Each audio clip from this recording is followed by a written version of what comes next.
And in order to be paid, you have to document the visit, and the report will serve as a very important documentation of the visit, making it much easier for the billing people. The next thing I want to talk about is continuous glucose monitoring. Now, a very important patient challenge to changing insulin doses is that the patients have difficulty providing enough glucose readings for the analysis. They have to stick their fingers. It's painful. They have to stop what they're doing to do this. And it's been a big challenge to get enough glucoses for clinicians to make decisions. And of course, continuous glucose monitoring meets this challenge. But there's also a clinician challenge when you're using CGM or continuous glucose monitoring.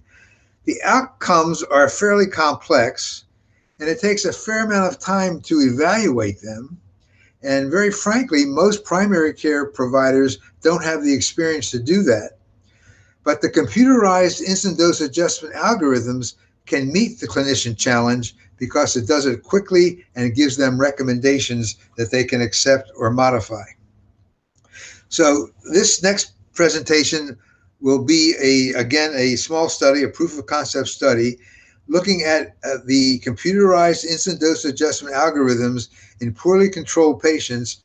And the clinician in this case was a clinical pharmacist. Again, this was a clinic. This stands for a federal qualified health center, in which serves very poorly controlled diabetic patients that are under-resourced and minorities. And in this clinic, when A1Cs are over 9%, patients are routinely referred to this clinical pharmacist who's experienced in diabetes care. And the pharmacy bought and supplied a few CGMs, and this was the Freestyle Libre Pro, 13 of them, and they gave them to the first 13 insulin-requiring patients that agreed to be seen every 2 weeks. The primary outcome of the study was a change in the baseline A1C to the final report. Now, in continuous glucose monitoring, there's another outcome that's now very accepted and used a lot. And that's the amount of time that the glucose values are in different ranges of glucose.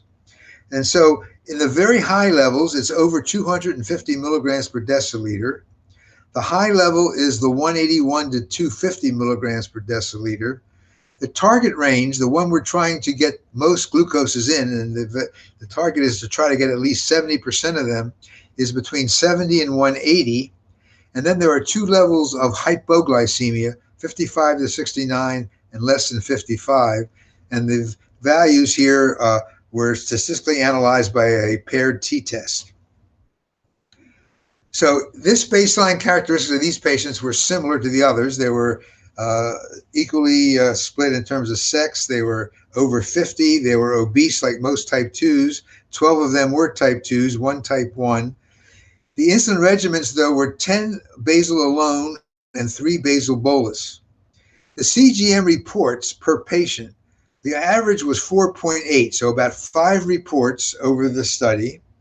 And the days covered per patient was 97. So the average days covered in this study for these patients was about 3 months.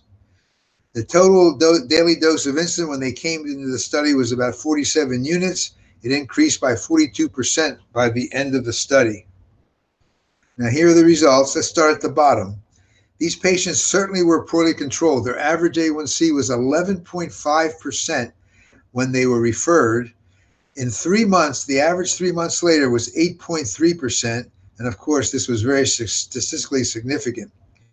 The percent of time that the patients spent over 250, very high, was 44%.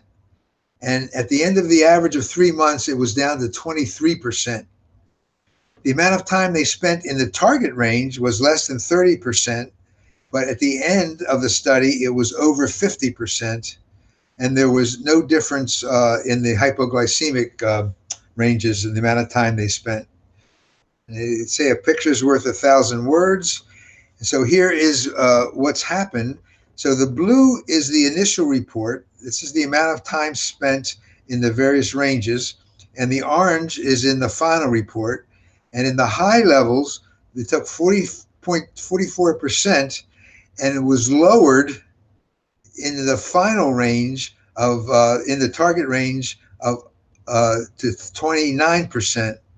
And the initial amount of the time they spent in the target range of 29% went up to 50% in the final report. So you can see what's happened here. The glucose ranges, the amount of time they spent has been shifted downward from very high through the high, and a large increase in the target range.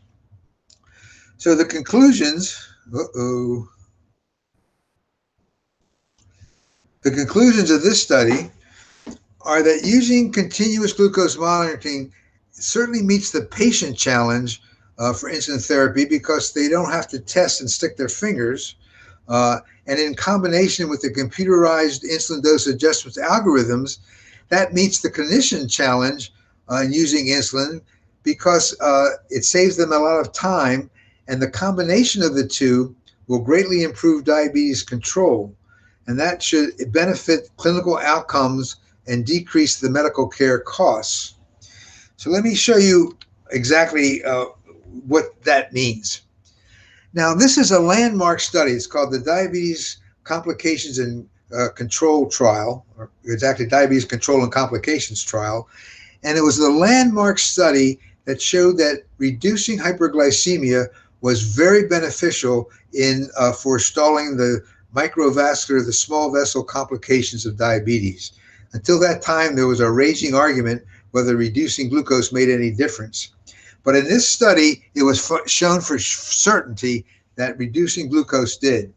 Now, the microvascular complications, as most people on this call know, are diabetic retinopathy, and it's the leading cause of blindness in the working age population. In dialysis patients, over 50% of them are there because of diabetes.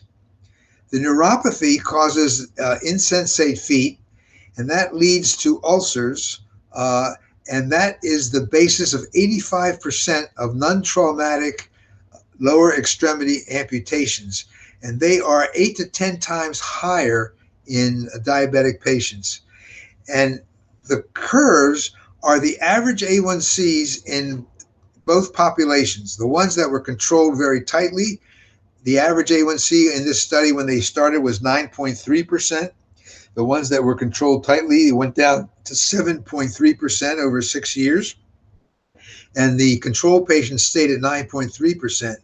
But you can see that in each of these microvascular complications, that if you can get the A1C down less than 7, the relative risk of getting these complications is almost nil. It's not increased. Between 7 and 8, it starts to go up, and over 8, it really takes off. And that's why the American Diabetes Association uses less than 7% as the goal for the hemoglobin A1C. Now, it turns out that this is how beneficial it is in terms of the clinical outcomes. It turns out that it's also potentially cost savings. This slide shows you what the changes in the charges of medical charges for care is for every 1% drop in an A1C value. And the orange here is in going from 10% to 9%. That's the red, I'm sorry. The orange goes from 9% to 8%, blue from 8% to 7%. That blue is 7% to 6%, and it's the purple that is the 8 to 7%. And depending on the complications, in this cohort over here, these patients have diabetes plus heart disease and hypertension. And you can see the average decrease in the charges go down with a 1% drop for, on average, about $2,000 per year. If they only have heart disease, it goes down on average about $1,300. If they only have hypertension, the charges go down to about $800. And if they are have just diabetes and none of these complications, it still saves about $500 per year. These are values that were calculated in 2014, so you can know that it's going to be much higher now.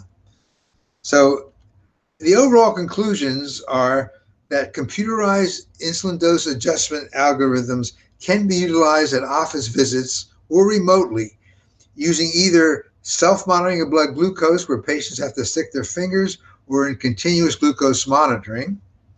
The computerized insulin dose adjustment algorithms improve glucose control in insulin-requiring patients. I didn't have time to show you these numbers, but a 1% fall in A1C levels also decrease the relative risk of microvascular complications 35 to 40% in both type 1 and type 2 diabetes. We've talked about the decrease in the medical care charges of $500 to about $2,000 a year. And so this innovative approach to adjusting insulin doses, that is using computerized dose adjustment algorithms, remote glucose monitoring, or CGM, they should be considered by primary care physicians and their organizations to be utilized for their diabetic patients. And 90% of the diabetic patients are cared for by primary care physicians. So if this were done, it would have a tremendous impact on the diabetes picture in the country and also in the world. I thank you for your attention. And I don't know if there's time for questions, but I'll leave that up to the monitor.